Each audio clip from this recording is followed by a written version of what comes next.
Morning లేవగానే సడన్గా sweet craving వచ్చింది. ఇంకా స్వీట్ క్రేవింగ్ వస్తే ఆగుతామా? ఈసారి వెరైటీగా అటుకులతో పాయసం చేద్దామని అయితే డిసైడ్ అయిపోయాను. ఆర్డర్ పెట్టడం రానప్పుడు సైలెంట్గా ఉండాలి, లేదా హస్బెండ్తో పెట్టించుకోవాలి. నేనేం చేశాను, అటుకులే కదా అని చెప్పి ఆర్డర్ చేసేస్తే అవి బ్రౌన్ కలర్ అటుకులు వచ్చినాయి.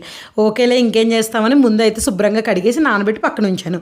ఇప్పుడు క్యారమెల్ ప్రిపేర్ చేసుకోవాలి. షుగర్ వేసి లైట్గా వాటర్ వేసి అది కొంచెం ఆరెంజ్ కలర్లోకి వచ్చిన తర్వాత నానబెట్టిన అటుకులు కూడా వేసేసి 2 గ్లాసులు పాలు కూడా వేసి 2 విజిల్ వేయిస్తే సరిపోద్ది.